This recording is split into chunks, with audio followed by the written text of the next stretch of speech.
Gonna play some music in a minute and get vibe and get live and do all the things we need to do.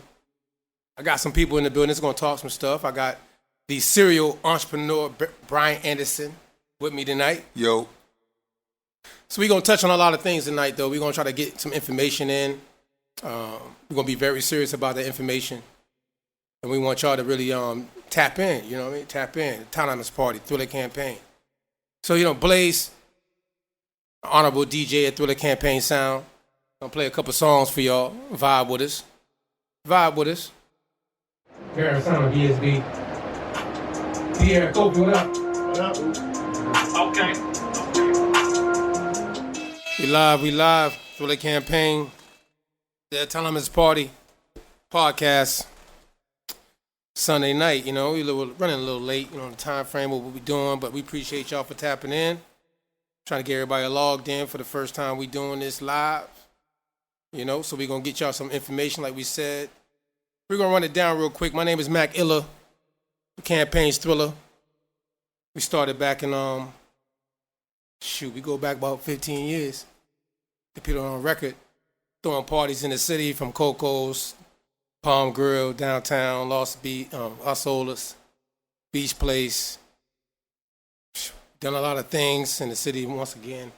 Poolside, of course, infamously. Bar runners.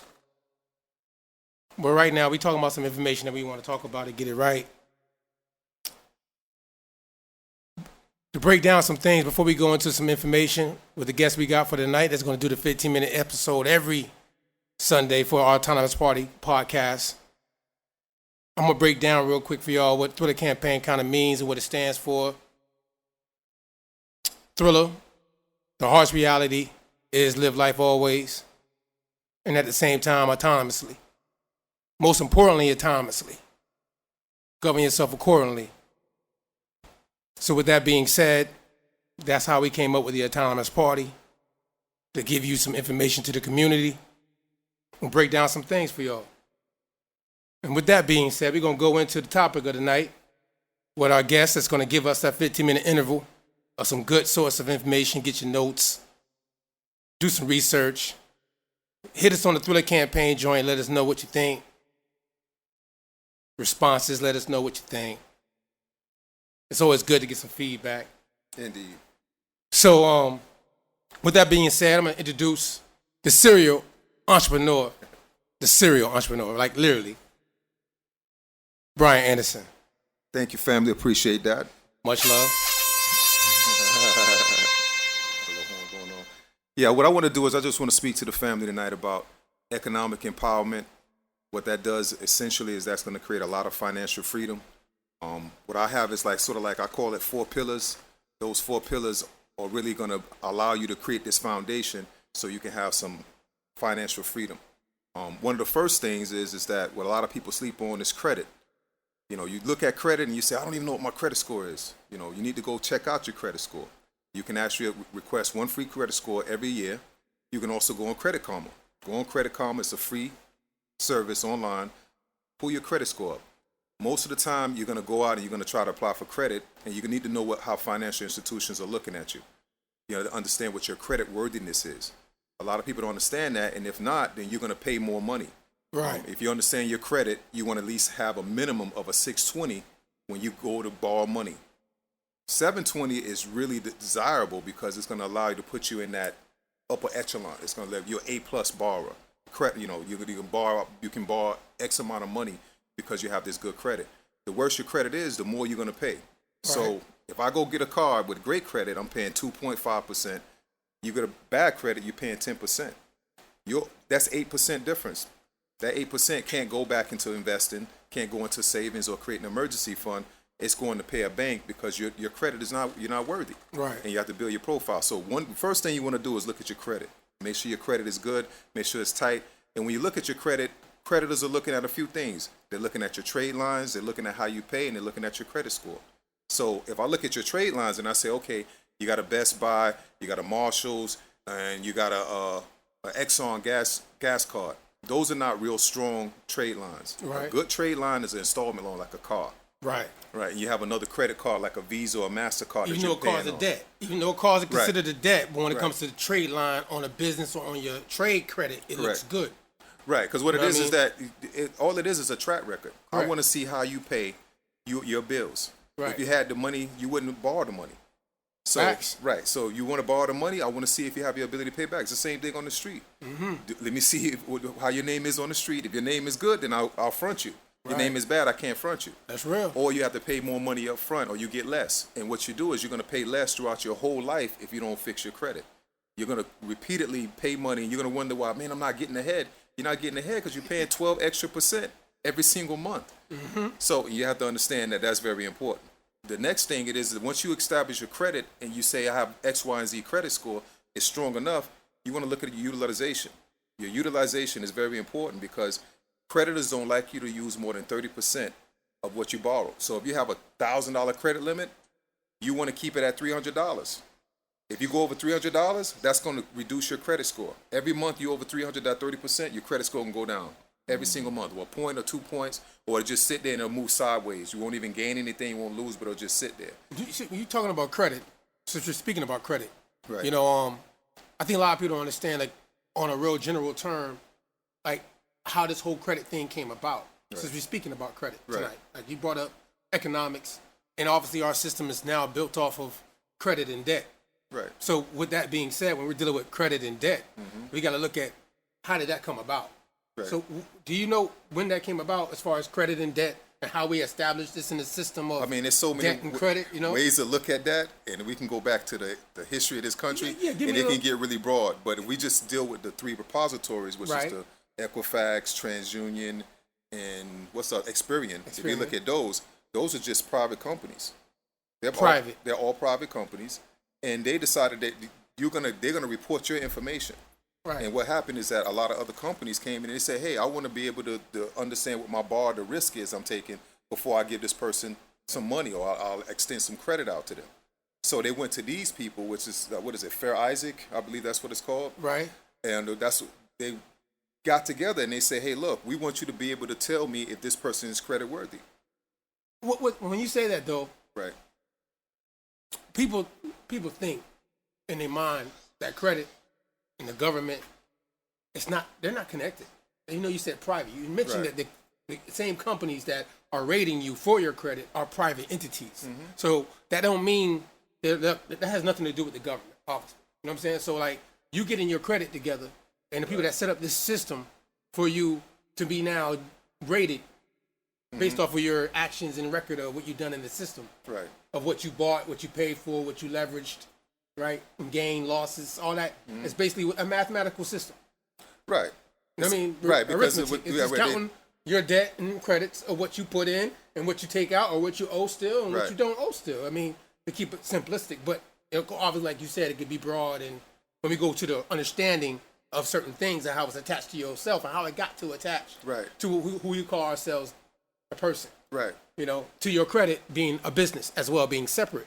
Right. Can you touch on Well, that's- business being separate from Right. personal? Right. That personal credit, you're going to deal with those 3 repositories. Now, if you're dealing with business, you're looking at Duns and Bradstreet, and I can't remember the other one off the top of my head, but that's a whole nother credit reporting agency. Those credit reporting agencies on the consumer level.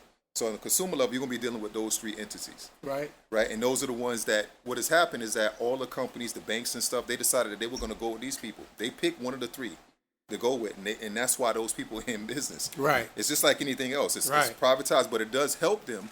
But it also it makes them money, because essentially you can charge people a lot more money if in fact their credit profile is not sufficient. Right. Right. So now going back to what I was saying with the 30% utilization, as soon as you say I have a $1,000 credit limit and you're now taking $300 and you floating that every single month over $300, your credit score starts to go down. So what you want to do is that if you can't pay, if you don't want to go into $500 debt on $1,000. No, you Because don't. you're over 50% utilization, your credit score going to tank every single week. Every single month you have that, you're going to have it. Plus, once you get past 30 days with that, you're paying interest. Who wants to pay interest? And that kind of leads me into my next thing, because you want to reduce your debt.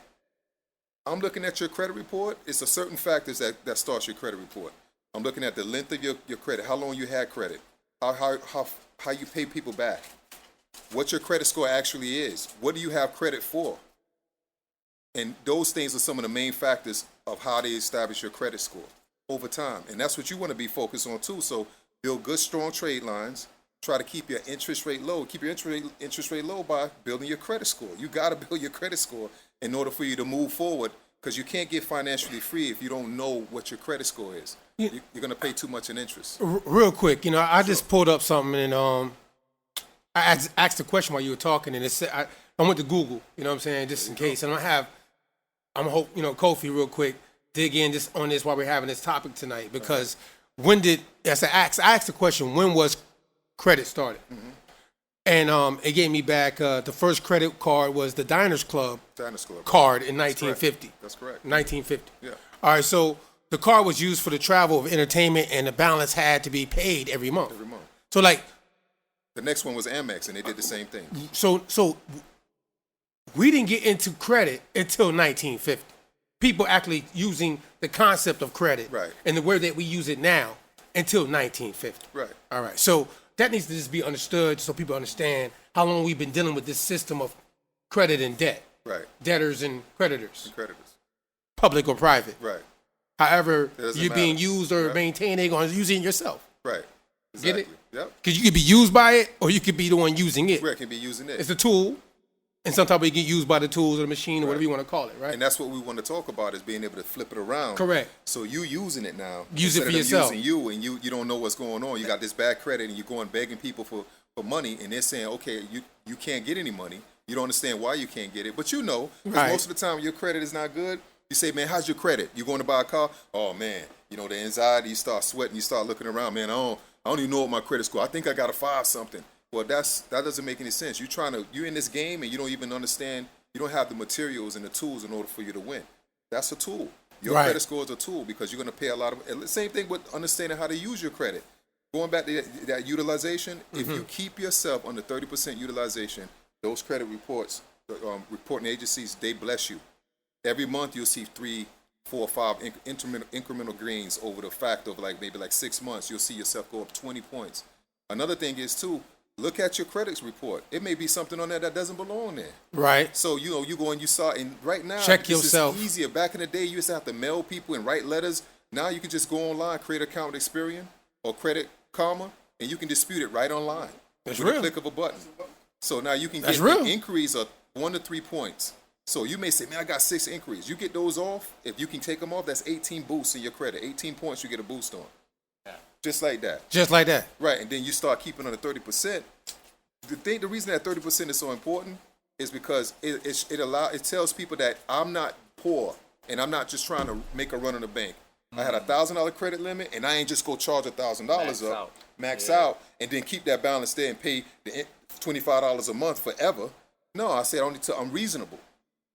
I'm taking $250 out on $1,000, and I'm paying it off at the end of 30 days. So this way, the interest rate on most credit cards is 17 to 26%. Wow. Right. So you think about it. I mean, that should be average understanding, but these days, though, people use credit all the time now. So I would think that people know, but most people don't. No. And most people don't read their contracts. They don't read the fine terms. People don't read their contracts. Yeah. People, especially now on the phone, you go into an app or whatever you're using, they got terms and agreements, and you just click it and keep it moving. Because you don't really, that's a whole nother, that's going to be another podcast. But just to touch on that also gets you caught into your credit situations why you can't actually, go against the credit things that you took because of the contract you signed. Right. So it gets you caught up in the debt. And you might not really thought about it that way, in a simplistic way, when you was thinking about getting what you wanted. Right. But then the contract now has you caught up in a situation where it could be attached to you in a certain way and cause you harm. Right. People need to be not ignorant to the blissness of what they want and really understand how to use this credit and debt system. One way that a lot of people sleep on is when you're looking at your terms and conditions. When you look at your terms and conditions, you'll see that they say you can pay the minimum. And you can also, if you pay the minimum, it's going to take you 7 years to pay off $300 or $400 at paying $12 a month. Correct. Right? So what you want to do is you want to start chopping into that. You don't want to get to the point that you're paying, because what happens is you read your terms and conditions, it says, once you decide you want to go over that, we can charge you interest. The interest rate is a variable interest rate. They give you a range. They don't give you one number. They give you a range. So it starts off at 14% and it can go always to 26%. This is the kicker. If you late on your payment, They give you the highest interest rate. And it says that in the terms and conditions. So you can have a situation where you think you're taking care of your credit and you just missed one payment and now you're paying 26% interest rate on that same money. And then because you're not paying it off and you want to make these small installment payments on it, now you're carrying more of that debt, which means you pay more interest on debt and you're paying less on the principal. Remember, you pay more interest, you pay less on the principal. That's real. So it means that now your term has got extended. So you just digging a hole for yourself just because you decided to get a credit card or two and you didn't want to utilize it correctly. And you say, oh, I just got a card, I'm going to charge, I'm going to Macy's, I'm going here, I'm buying sneakers. And it's like, end of the day, you're looking at, man, my credit score went down, but I got these credit cards. That's real. And you go out, and then they want to give you another one. Another thing is, too, leave junk credit cards alone. Those store credit cards like Walmart and Old Navy Macy's and stuff like that, leave them alone. Those are the easiest ones. We'll take 10% off today. Man, they be trying to give me credit cards all the time. Right, they want to give you 10% off. Oh, man, right. I give you the credit card right now, man. I'm like, Those man, are I'll garbage just give you the money, cards. man. I give you the money. Right. See, I'm gonna be real with you. So, coming from my background of things, you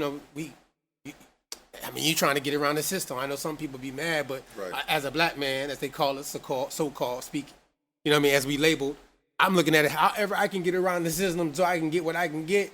And that's the average person trying to get Sure. away and survive in this system. Right. You trying to cut corners, get your money any kind of way you can get it, right? So in the clubs and throwing parties, it's cash. Right. You know what I mean? I come from the era before throwing parties, before there was credit, like being used at the door, you use your card, the cash app. And Right. That wasn't there. That was, you pay your cash at the door, you keep it moving. And at the end of the night, you had a nice little bag of cash at the count. You know what I'm saying? And you write off what you write off. You got to be accountable for what you say you made and what you didn't make. Right. Nowadays, it's obviously because of this cashless system that's coming in place, and it gets harder and harder for business to write off and manipulate certain things as well. Because now we're actually going into an era of really credits and debits. And cash is not as king as it used to be because of the system that's in place digitally speaking. Yeah, virtual. You know what I mean? Because as we said, it's this credit system, digital system. Right. It was digital. Yeah. Before it was a ledger. It was digital. Yeah, right? before it was a ledger, now it's digital. So 1950, it came digital. Credits and debits. Yeah. But it's the next thing I'm going to point out, and we're going to go to some music real quick. Sure. And then we're going to come back and we're going to touch on some other things. But I want to make sure I give this to y'all, to the public, information. The U.S. government first found itself in debt in 1790. So and this is during the Revolutionary War. So during the Revolutionary War, we found ourselves in a nice major debt. So this is before 1950, obviously, and we getting into a situation having credits and debits. Right. But debt obviously has been used, the word, way before the system is made. It's common sense, right? But we're going to touch on that in a minute because there's a bigger issue to this word, creditor and debtor. Sure is. Because this word is synonymous with slave and master. Sure. It is. Right? Sure it is. I mean, just to keep it real. Right. Slave, master, person that gives It's credit. something called debt peonage. Right. The person that gives credit is the master. Right. The person that's holding the debt Right. is the slave. You know what I mean? Yep. So to turn that around, we have to understand the nature of this beast. I call it that because every system you contract yourself to or get into, you know what I mean, but are not of, it's outside of yourself. Now it's got a hold of you if you don't have a hold of it. Right. So I just want to make sure we touch on that. And real quick, hey, Blaze, hit me with a couple songs in the mix. Campaign continues. Autonomous Party. Thank y'all for tapping in.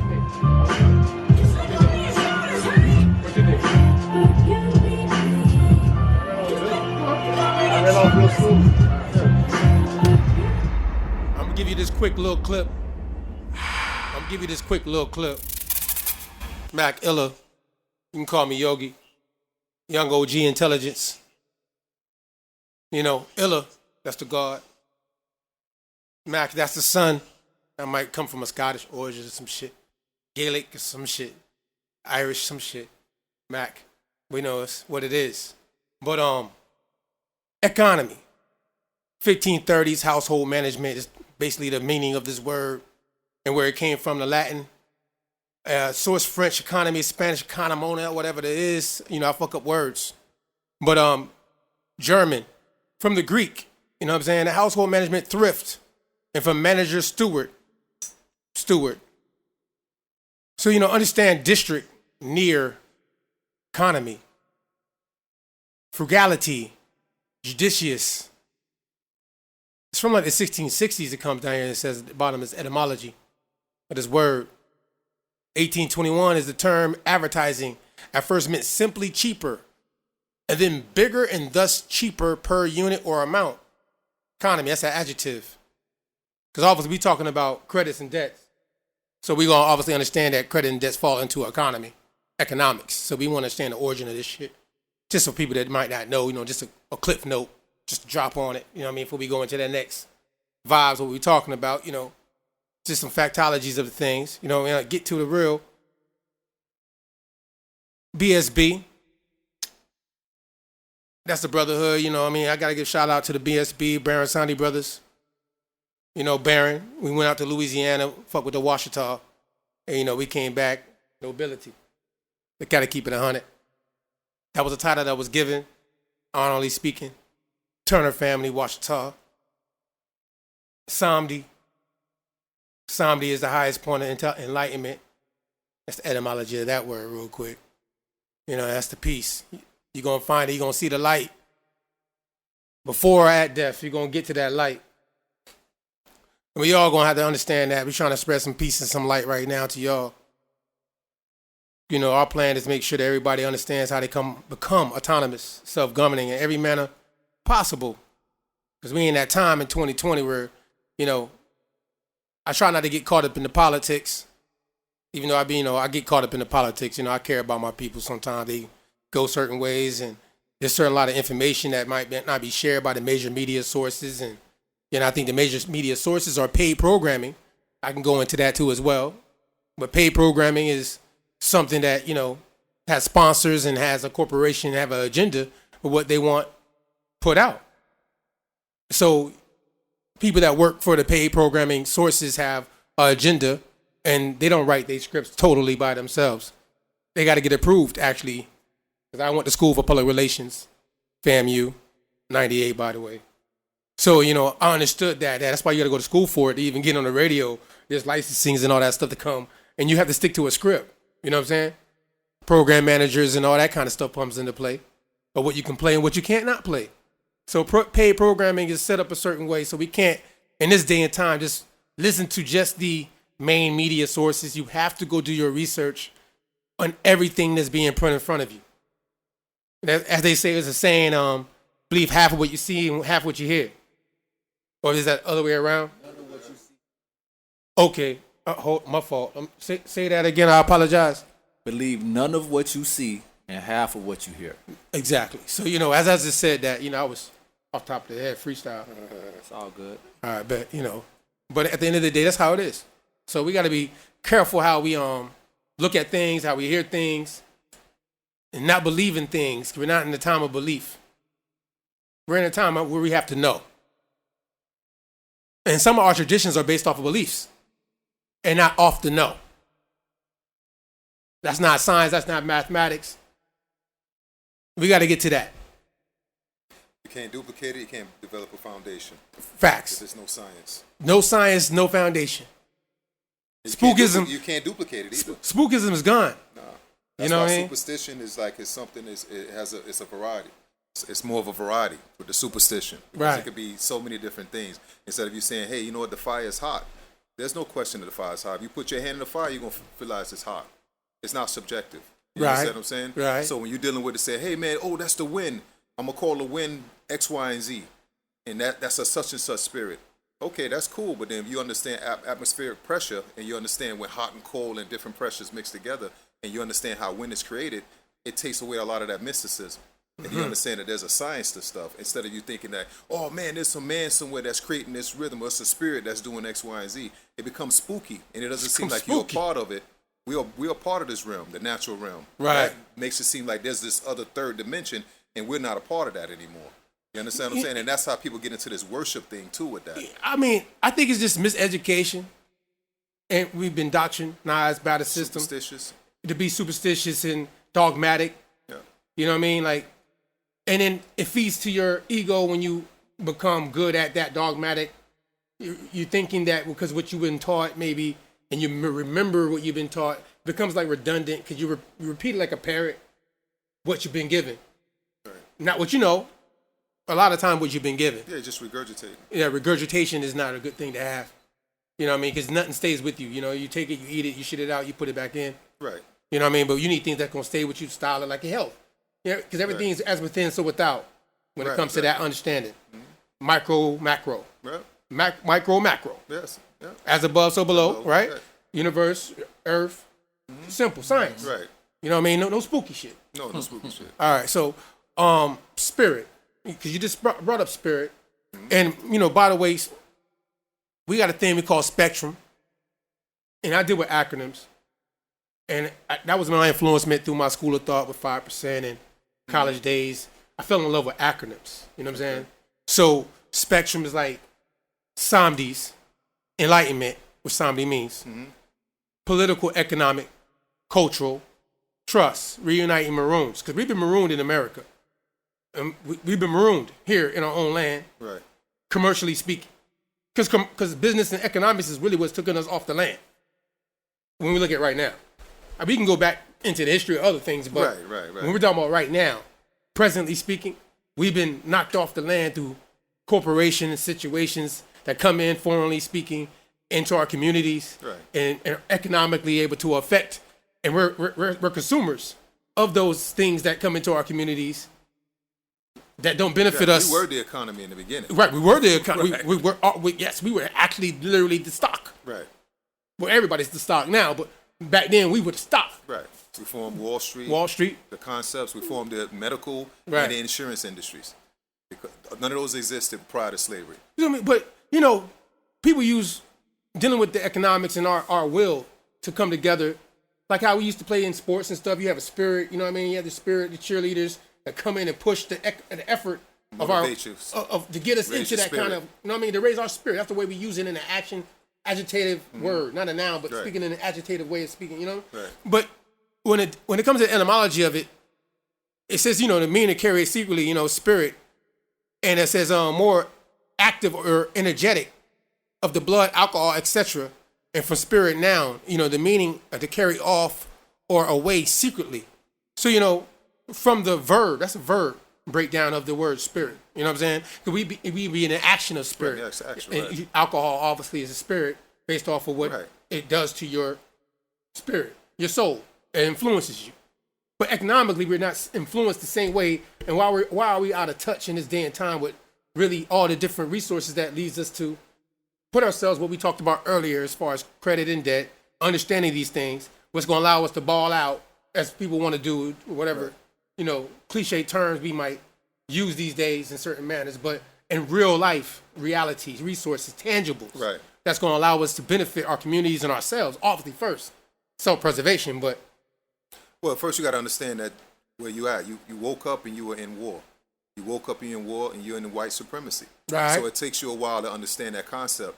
This war been going on, and then you were awakened. You were born. You were awakened, and then you had to figure out, wow, there's something going on here. And then when you figure it out, it's little too late because it's already a system that's been going on. It's a religion. It's not even a system. This is their religion. This is what they pledge to. So when you wake up, meaning that when you're born and you start to get a little knowledge yourself, that's when you start to recognize that, wow, this has been going on all this time, and I'm at war, and I need to get myself, and it's time to wake up. Not just wake up, because I hate to use that term. It's overused. It's time for you to assume the proper position and act accordingly.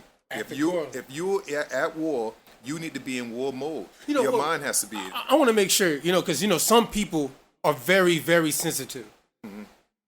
Right. I got to make sure when you hear the word war, because people, especially nowadays, you know, with this climate we're in politically between the two parties and the far left and the far right, and you know, since you just, I got to say this real quick. This whole thing about us, because everybody in this room looks like me. Right. And we're considered the Negro, or, you know what I mean? We're going to touch on that in a minute. But as us to be considered the American Negro, or from the islands of the Americas, you know what I'm saying? Mixed together with the indigenous people, and whatever background that states to from your ancestry and your heritage. We're considered Black Americans today. African Americans coined from Jesse Jackson. You know what I'm saying? 88. Right. But at the end of the day, however name you go by, you're labeled Black in America. We can't get away from that stigmatism that we've been given. Right. All right? because we in the Constitution we was written in. So we have something in common if we're all black, that we were written in to this Constitution that we built. We built the system, and then we was written into it as if we're a second class, Well, it's whatever. written in for protection. But we to protect them, not us. Not for our protection. What do you mean, the 13th to the 14th? Right.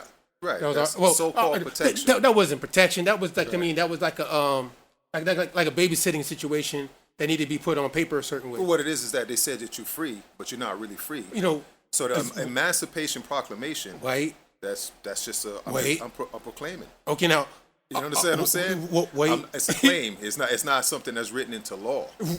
A proclamation. When you proclaim to be something, you're proclaiming. I mean, you could go put something on the record if anybody doesn't know. Right. Right now in your county. Right. And proclaim something. And if nobody comes against it, that's what it is. This is what it is. Amen. Right. So it be. But they came against it, and that's why we were not a protected class. We're still not a protected class. So when we were allowed to be free, we didn't have anything, and we wanted to be able to say, hey, we definitely wanted to be able to socially integrate.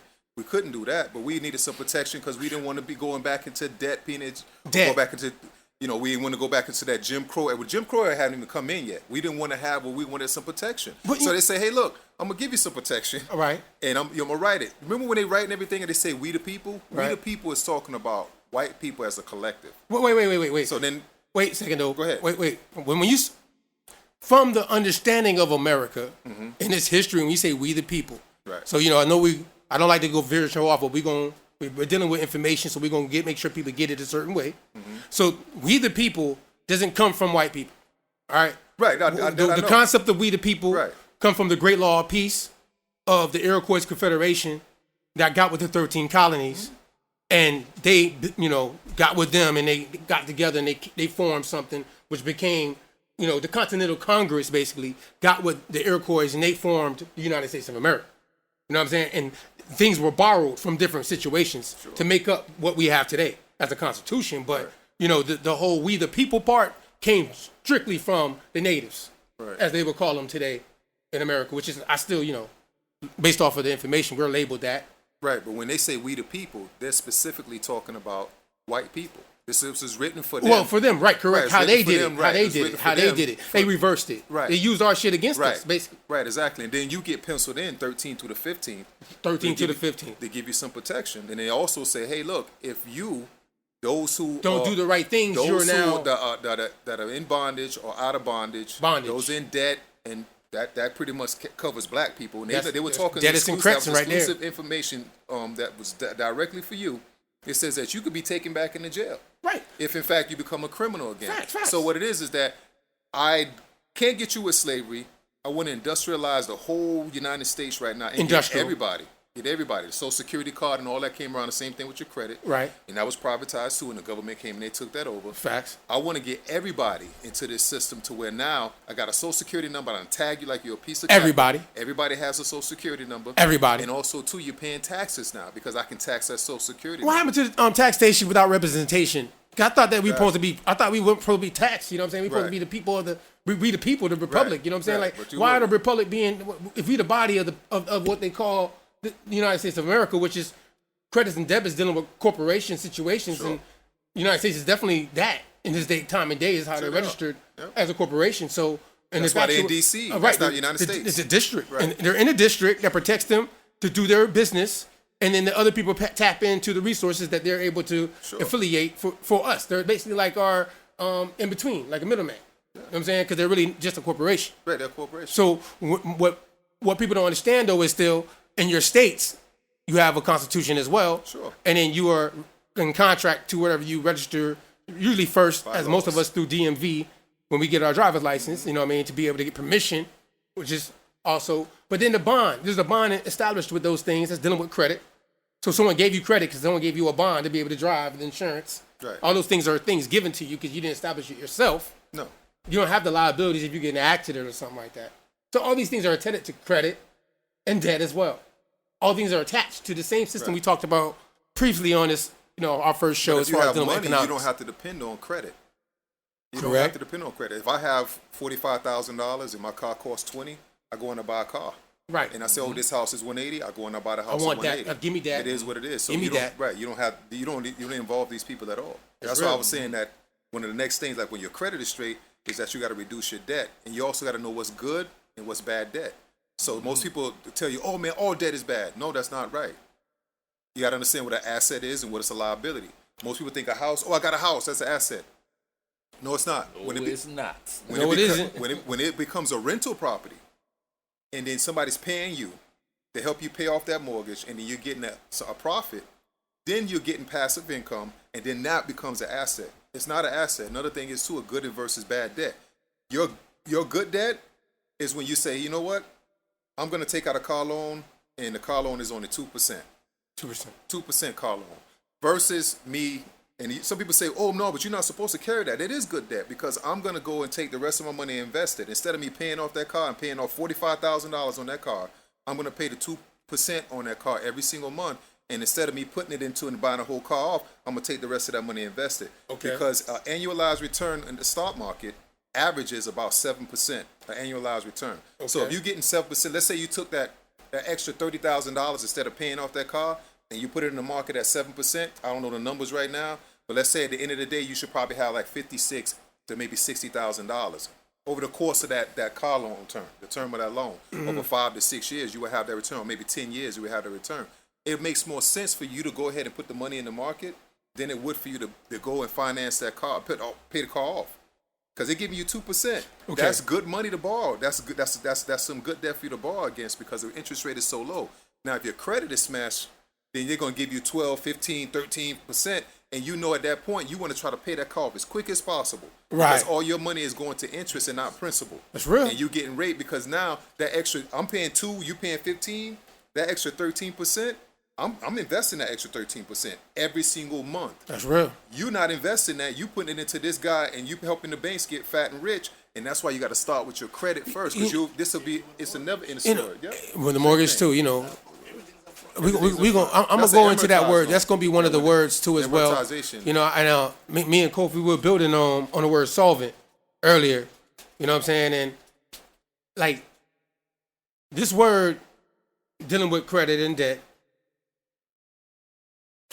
When you were born, were you born in debt or were you born with credit? There's the people like when your mama signed off on their birth certificate, you were born in the hospital. Did the insurance policy your parents had, if they didn't have an insurance policy, like who covered the coverage for you to be, how much does it cost to have a baby? $6,000. All right, $6,000, right? So did you pay the cash? Like, did the average person give the hospital $6,000 when they had a child? No, to answer your first question is you went into debt when you were born. Correct. Your parents went into debt. Or somebody. Right. Because I don't remember, I ain't gonna lie, you know, we all got children, right? Did you pay for each one of them cash when you went to the hospital? I paid though. Huh? I paid. You paid the money? Yeah, I paid. Word, that's different. See what I'm saying? Like that's great though too. See, because a lot of people don't. I mean, what I happened don't is hear a that lot of people that do my that. first child I paid. Oh, $6,000. Here's the $6,000 for my child. My next two, no.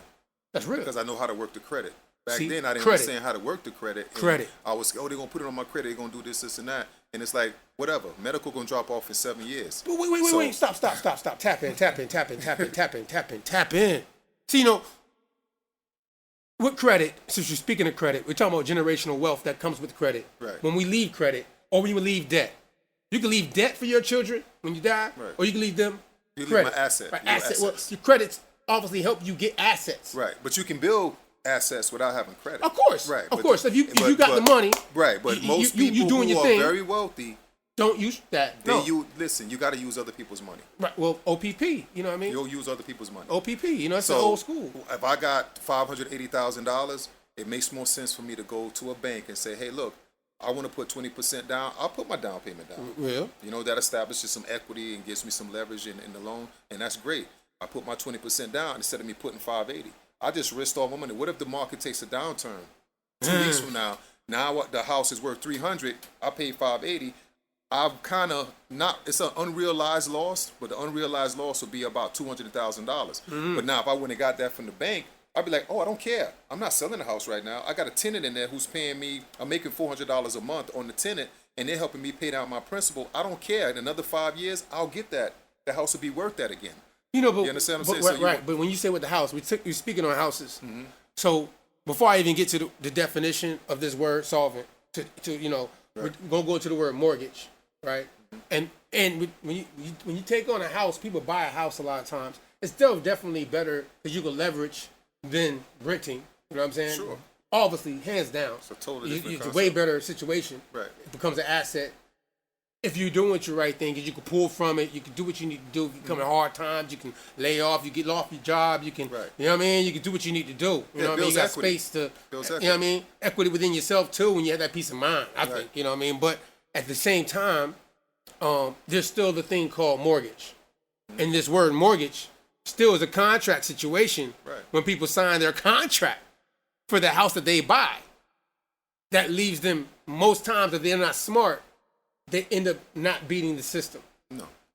You know what I'm saying? Sure. So like, even though you bought it and you're better than renting, you're still in a trap if you don't be smart about what you're doing. Right. With whatever contract you enter. Unless you have the cash to buy the whole thing Right.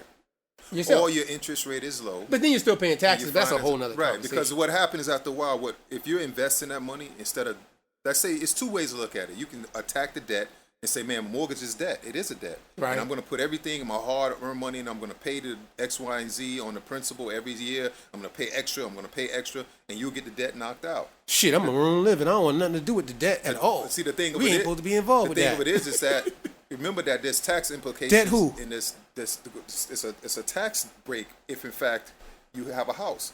You can't write off the mortgage interest, so you're Yeah. going to be paying more taxes because you don't have that house. The interest rate low, it makes more sense to allow that mortgage to sit there and you pay that my monthly payment Then to pay it off. than to pay it off because you're not going to get the mortgage interest deductions when you go to do your taxes. Now, some people, if you're not worried about that, it's not a big deal.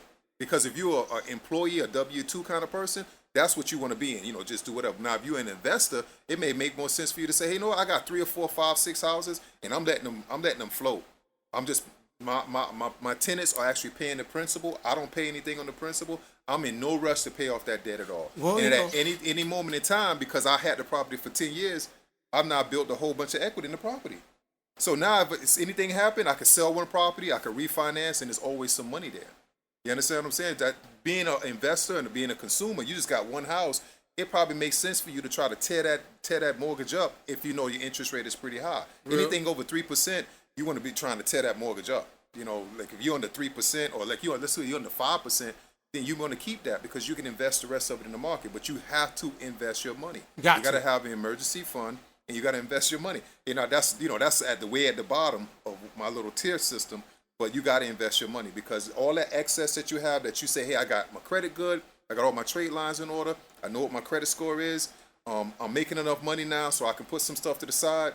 I got an emergency fund, I reduce all my debt, now I can start to invest that money. Because if you invest the money, money's sitting there. The bank is paying you 0.0010 on your money. You know, with that being said, I'm going to say this on the first show that everything you just said with that part is like a plan. And people need to understand that plan. It's simple. Right, it's simple. But we're going to make it simple for them. I'm going to get some content from you. Right. And I'm going to post it for them to understand what you just said right there.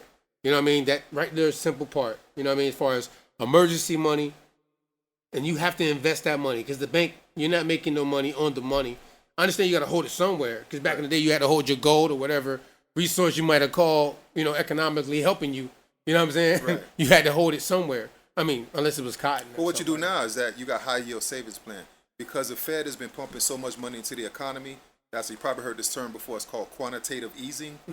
Right. That's No. Go into that. Well, quantitative easing, what it is that I just keep pumping money out in the economy. So the Fed say, hey, you know what? Because the Feds control money. Yeah, They federal. control how much money come out. You Right. get too much money come out, and then you have inflation. Inflation goes up. The cost of Right. things go up because Right. everybody got $1. There's no scarcity there.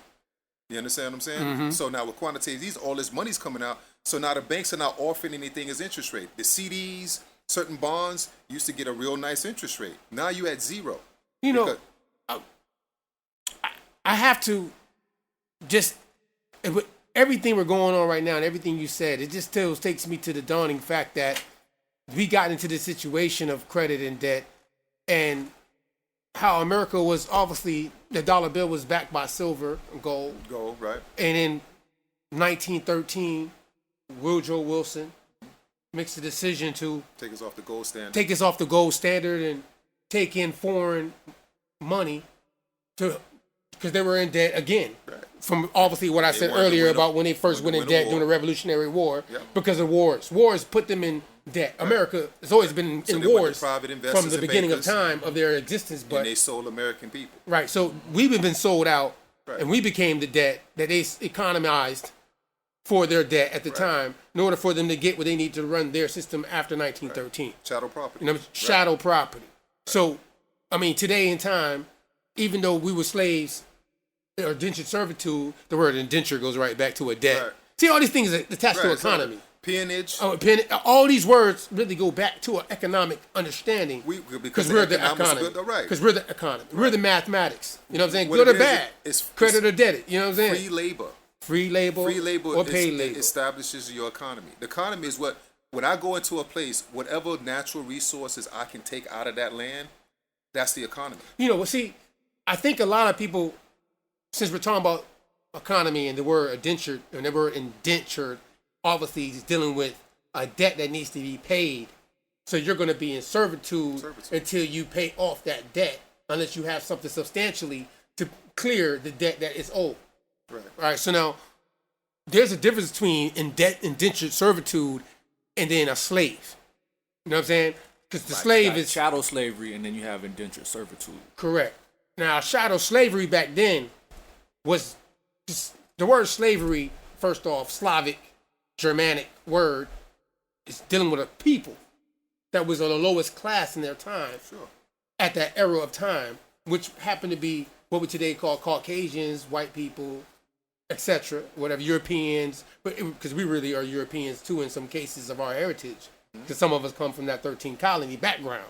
But at this time, white, black, understanding, whites at that time that had that background of a Slavic nature were considered, that's where the word slave was borrowed from, to create this class of people that we use now in our everyday terminology. So again, though, everything is connected to the debt, and indentured servitude led us to a situation where we just talked about 1913, we talked about economy, and everything dealing with the people has always been attached to what we call the economy, the trade system, you know what I'm saying?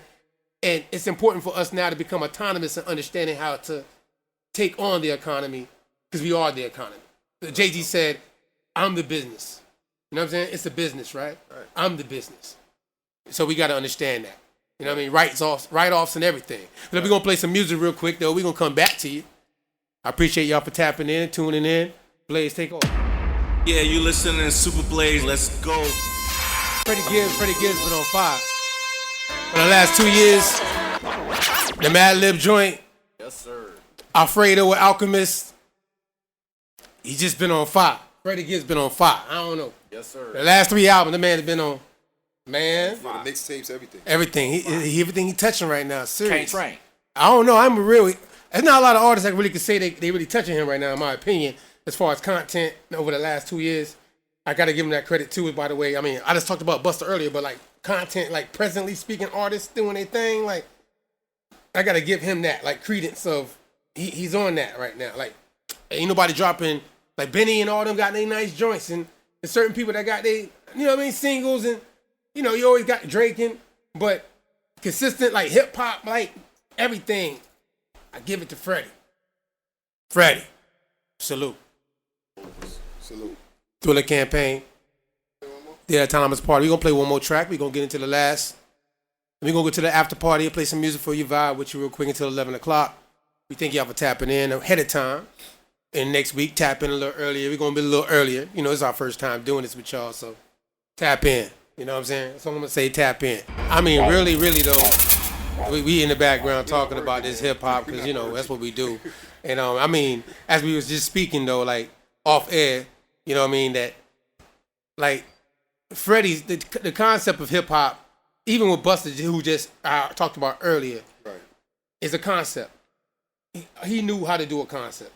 How to have your singles for the popular side and to make sure the body of work still felt out a certain way. So you kind of followed the concept of the name of the album. You know what I'm saying? It fell in line. All the songs fell in line. And I think a lot of people fell off of that understanding with the new age of just making the hits with social media and just, because, you know, the attention span ain't there. But for us old heads that are used to body of works, with Freddie Gibbs, what he did with Madlib on his 2 albums with Madlib, what he did with Alchemist, what you just said what Benny Butcher did with, you know what I'm saying, with Hit Boy, what Nas did with Kanye, what Nas did with Hit Boy, you know what I'm saying? Like these concept albums, I think really are bringing back a hip hop understanding.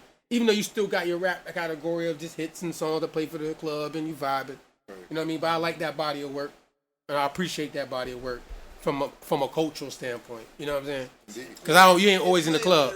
Yeah, you can play something when you drive and you can just listen to it and understand the concept of what that artist is really trying to get out. It's a full message wise. It is full. You know what I'm saying? Back in the day, you have not advertising song. You have full 2 body. or 3 street songs. You got 1 or 2 radio songs. Right. Then you have a love song, and then you have something that be something from your own heart. From that your you're heart. passionate about. What you, right. yeah. You know what I'm saying? And then that's your complete album right there. It's things have changed. Still, no, we want to be the crunk. foundational things are always going to be there though. We went from that crunk era, and then right after crunk, we got directly into trap and mumble rap. I mean, my son came up to me like almost 10 years ago, and he was like, "Yeah, Daddy, mumble rap," and I was like, "What? Like, you can't invent nothing new. Rap is rap." But you're right, they did do that. They did it. But it's a bunch of leaned out rappers, a bunch of leaned out little kids. They're on pills and they leaned out. That's that culture. I don't want to talk about them like that because I get in have trouble your talking music about the young people. Going 5,000 beats per minute. I love y'all, You but you know some of the things that you've taken. But I'm gonna take responsibility, right? And because I'm over 40, and they say from the things, especially me being in the streets, parties and things I've done and surviving. You know what I mean? I can't play angel, so I'm not gonna sit here and act like I ain't wild out when I was at a certain age, and you know what I mean. My people thought I was crazy at one point, probably because of the culture that I was involved in and passionate about. You know what I'm saying? I'm still passionate about it, and I'm over 40. I'm just that's a year over 40, by the way. I'm still young, but that means still that I've seen enough to be able to tell you that like things have changed, but when someone can really stick to the foundation of hip hop and have that element there, you appreciate it. You know what I'm saying? And with that being said, that's why we're here for the culture right now on this show right now. But we want to give back to the community and the culture by giving you the tangibles. Like, Dr. Claude Anderson dropped a book a long time ago. When you look at time frame now, the Powernomics. And that's like in this time of day, we got to give it to him chopped up, not like a whole book. Like, we can't read a whole book these days how they doing it, but we can give it. Kindle. Yeah, right. You got to give it to him. You know what I mean? You got to give it to him in a certain way and feed it a certain way. There's no excuses these days. You know what I mean? Because there's a lot of things that we think we know about our country. Even right now in our conversation tonight, just dealing with the conversation of credit and debit, which is attached to economics, and how you're attached to it, how the system's attached to it, how we got involved with it, when it started. All those things were brought up tonight. You know what I'm saying? So, and we can go deeper into these things, of course, but we only have a certain amount of time to give you. But we want to make sure we give you some of it, and we expect you to go research, because I don't take you to take anything I say. By the way, my disclaimer: don't believe shit I say. Go do your research. Sure. And that's just a factual thing you need to do. Yep. Period. You know what I mean? But the time is now for you to do that research. You know what I mean? Because you really don't know your future until you know your past. And a lot of us don't know our past. Because we're using this term, as I close out tonight, before we go into that after party mix with Super Blaze. You know what I mean? He's going to play some hot joints before we close out at 11 o'clock. And really, in reality, we have to really be aware of what's going on right now with the black community. You know what I'm saying? And we don't own a lot of things that's tangible in the black community that really benefit us when you look around, when you travel around in your black communities. Yeah, we got our clubs. Right now, that's not even working right now, right? Because they just shut down a lot of the things that a lot of us did to make money. You know what I'm saying? A lot of that's been cut out. You know what I'm saying? And a lot of businesses are closing. They say 47% of black community businesses, small businesses, closed during this pandemic, whatever you look at it as. All right? So we are affected economically from what's going on currently right now. So it's really important for you to really pay attention to what's going on and tap in to what you can get your resources and get tangible that's going to help you survive and thrive to be the best you want to be. But you're going to need these resources to do it. You know what I mean? The thing of it is that when you go around the United States and you show me where there's a real black community. Real. And I say No, black real. community, not a black neighborhood, not where black people stay. No, I but said a that the other black day. community. I said that the other day, Like matter when of I fact. grew up across the street, we had a wash The clothes. corner store. They had a dry cleaner. Right. We had a tailor. You owned it. We had meat. We had a beauty parlor. We got Corner store. haircut. You can go over here. You can shoot Right. a game of pool. You got the arcade. The lawn You man. got another convenience store. The roof man. You got all these things. So The you don't money, have the money changed right. hands. The money went down. Economy. Right. So you don't have an economy, and that's why when things get Economy. bad, nobody's gonna come patronize you because where are you?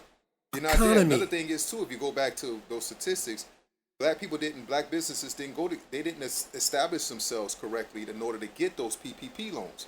Yeah. So a lot of them did not get. I mean, there was A lot of them. thousands of black people, black business owners that they didn't qualify because you understand too, your credit's not good, you're not qualifying because once again, you may have to pay some of this back and your credit worthiness doesn't prove on paper. Right. You understand what I'm saying? So a lot of people didn't qualify for that and a lot of people didn't understand how to fill it out. Right. You understand? And some people didn't qualify because guess what? You never filed a tax return. Right. You understand what I'm saying? But going back to being black and you being in business, you don't have a community. If you don't have a community, nobody's going to patronize you. You're sitting somewhere out there and then you want to be for the black people and you're trying to be exclusive. But that's mainly for black people, right? That means that white people not patronizing you and you can't depend on your black people because you don't have a community. They call that crab in a barrel. That's some people want to call it. Mm-hmm. Because you're all in the same place, but you guys don't benefit off each other, so you end up taking from each other. Right. Instead of building with each other. And that's what's taking place now because our businesses are not in the positions or educated to do certain things that take the resources that are given to the grants, all the different situations. You're not able to get any capital. You're not able to get capital which is capital, another key word, dealing with economics. You know what I'm saying? Right. So we're going to touch on economics every week, matter of fact. It's going to be a main thing that we talk about on the Autonomous Party because, again, as in Powernomics, Dr. Anderson says, politics, you have to get economics and then you get to the politics. You got to get economics, then you get to the politics. That's your base. Your base is the economics, then you can force the politics. If you're just a consumer, you don't have no power. You're a debtor at that point. Because some of the things you consume, you might not be able to pay for, which means you took a loan out to get it. So in the situation we're in, we need to become a creditor and be able to credit other people that look like us in our community, like how it used to be. So when people talk about, America's a great one, I say black people, it was great when we had Black Wall Street, Greenwood, right. Tulsa, and all the different situations that was running where all that money changed hands in that way. We had our own doctor, our own dentist, their own everything, gas stations, everything. We were all barons up in Oklahoma. Right. Black folk, as they call us. Natives. In Indian territory, by the way. You know what I'm saying? Right. So we got to understand who we are again. And we started from zero. Because that was from the people. A lot of those people were black indigenous people that migrated during that time of the Trail of Tears. Right. And we were pushed out again because they started circumventing. Well, they started actually building up certain part of America, the United States. Right. And that they started taking over more territory. So even though they reneged on what they said, you can have this, and they say, hey, you know what, we branching out, we getting big. They broke every treaty. Y'all need to push out to the Midwest, and we're gonna push y'all right. out. And we went over there, we started with zero and built it up. They come back and they see we got paved roads. They saying these niggas got paved roads. How they do that? Uppity, How they do that? Kind of when they came back from the war, they were so mad. Right, they was like, what's going on? When they came back from that war, they were so mad. Right. That they seen them and folk. We did this in the height of and that was not just, and that wasn't just there. That was happening in other spots. That's just the keynote spot they Rosewood talk about. Is another you know example. what I'm saying? Rosewood was in Tampa. That's we call Tampa today, Florida area. Right. You know what I mean? You know what I'm saying? So we get it popping. I'm gonna be real with you. And I ain't gonna lie to you. I'm gonna tell you the truth. Jackson is one of my most hated presidents of America, hands down. I'm gonna let you know that. I'm gonna say probably talk shit about him every show. Get in trouble a little bit. I don't care. It is what it is because I don't like him. I don't like him either. And he did some dirty. And I'm gonna get into that on the next show because we're gonna get into all the things of politics and economics and things that is attached to who we call ourselves today as Black Americans in the Black community and Black nationalism. But I want to leave you with this because we Barron Soundy brothers. We always gonna leave you because we came to wake the civilly dead, and we're the ones considered the civilly dead because Black is nothing but a status politically given to us. That was meaning that we were civilly dead. We were not considered equal with them, with this word that's being used. Black means pale, blanco. So we're going to get to the understanding that colorism that we've taken on is political statuses. And that in the black community, we've been denationalized and then considered uncivilized. So we assimilated into a situation economically to get the things that we needed because we were not in our credit. We was in a debt. And we was forced into debt at that time, not the other way around. Now we're putting ourselves in debt without our own consciousness. We're just doing things. The thing of it is that you got really 4 houses, right? But let's just deal with the fact that you're a consumer. So if you remember we're talking about black business, what you want to do is you want to move to being a business owner, entrepreneur, investor. Right. That's how you move out. First of all, Gotta get out like the movie. Taxes. You see Donald Trump pay $750 in taxes, right? Right. You don't pay any taxes. You like none. You know why? He's working the system a certain way, That's though. what I'm trying to say, but once you become an entrepreneur, You know how to write off. You write off everything. It's a tax code. Everything's the tax write off. codes are written in your favor Right. when you're an entrepreneur, you're an investor. When you're a W-2 in person, they take your tax out before. They're I pay hurting my you. tax at the end of the year, and I decide if I want to do this, and I can get creative, whatever the case may be. You, on the other hand, you go on a W-2, somebody else, they taking your tax out before you even get paid. All your money is getting, they seeing your money, taking it out before you get paid, and that means you get less of it. And then you're not investing your money, you're not an entrepreneur, so your money's not working for you. You're not bringing in any passive income. You're not sitting at home, going to sleep, and you say, man, I just made $4,000. That's not happening for you. You got to go somewhere, and you're going to exchange your time for you to be able to get paid. Time is money, money is time. Right. And then in certain aspects, you're losing because you don't get the chance to take care of, you're paying more taxes, you're not a part of that tax code, and you have no assets. Most people who are working W-2, they haven't saved up. We talk about emergency fund. Once you get the emergency fund established, then you can start to invest the rest of your money. Right. You understand what I'm saying? Yeah, Big, you're right. So you don't have that, so you can't be an entrepreneur. Start side hustles. Hi, all of them. These side hustles, what side hustles do is that they motivate you and they give you this inspiration Right. to go out on your own. And then maybe you could take that job to fund your dream to start doing something so you can become an entrepreneur. You know, what a Pay way. less taxes. I'm going to tell you the truth. And because you're not speaking from a belief, I've seen you do that. Right. Like I literally see the man I'm talking to tonight, the serial entrepreneur, Brian Anderson, go from working a job, 3 children, and flip that out of that and become strictly by yourself, doing your own thing. Right. And you're able to support your family, do all your things based off of coming out of that same transition you just spoke of. I'm a witness to that. Autonomy. That's autonomous. Right. And that's why we're having these conversations, because we can become autonomous in this situation, but we have to make the right decisions. You know, I call that the Lord. That's my call to the Lord is an acronym for living out righteous decisions. That's my acronym for Lord. You know what I mean? I'm gonna follow the Lord. That's living out the righteous decisions. It's an action behind the will and the plan and what decisions you make and the karma that comes back from it. Sure. So, you know, you got to follow that law of the Lord, of living out the plans that you say you're going to do. Follow through. Get over that fear. Yeah, no false evidence appearing real got to go. Right. Yeah. False evidence appearing real got to go.